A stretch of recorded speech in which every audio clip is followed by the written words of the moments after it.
Anyone with younger siblings out there? Pop quiz. When you saw your new little brother or sister arrive into the family, what was your immediate reaction?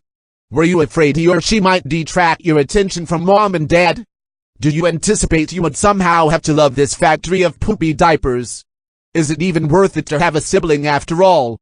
DreamWorks' newest feature, The Boss Baby, based on the children's book by Marla Frazee, explores those concepts for all of 20 minutes, then fills in the remaining runtime with the usual tasteless humor and adult references expected by the studio made famous by Shrek. While the supporting cast gives somewhat decent voice performances, nothing else of memorable interest defines their characters. The whole focus lands on the one big star on the poster. After recent critical praise on SNL, Alec Baldwin, 30 Rock, the cooler, now makes his second portrayal of our current blonde, small-handed president in a form for the kiddos. He tells his whole story to us, where he came from, how he got here, and why. You see, a corporation exists out in the heavens called Baby Corporation, a business composed of babies.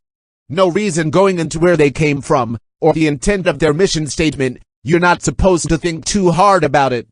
Why? Because make-believe, duh. Baby Corporation's workers go across a machine that powders their butts, applies their diapers, and categorizes them based on how ticklish they are. If they're ticklish, they're sent to a couple's doorstep. If not, they're sent to management, an enormous office setting built out of baby supplies such as crayons on their desk. Now no more pressure in explaining to your kids where babies come from. DreamWorks' masterpiece will make them believe their lie, no problem. Then they'll stop asking you about it and you two can go back to your happy time in the bedroom. Anyway, the one resembling a miniature Trump gets sent to management, then from there to the doorstep to lead a mission against their ultimate enemy, puppies.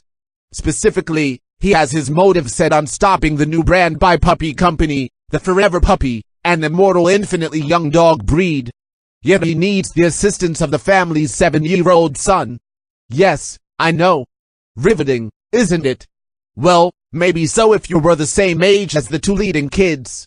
Then again, if the demographic targets families of kids all ages, why does it include baby powder-farts, a censor block over the infant's private, pants zipper music, and a doggy inflatable bouncy house with an exit through its anus?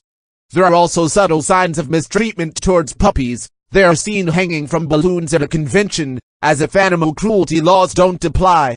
Obviously, the makers of this fast-paced childish noise don't care about growing up, just painting adults as the villains of a boy's elaborate imagination where he has to lie to solve his problems.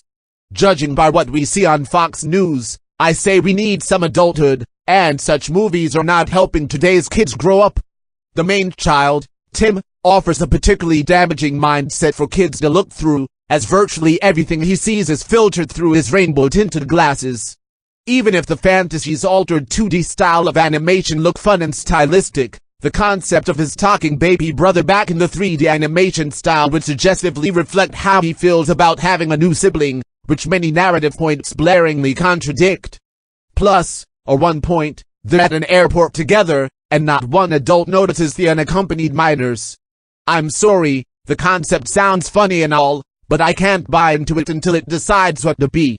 The Boss Baby is not the type of entertainment you sit down and enjoy together, but rather the type of brash noise used to calm your child's temper tantrums for a measly hour and a half, so you two can enjoy some peace and quiet by yourselves for once.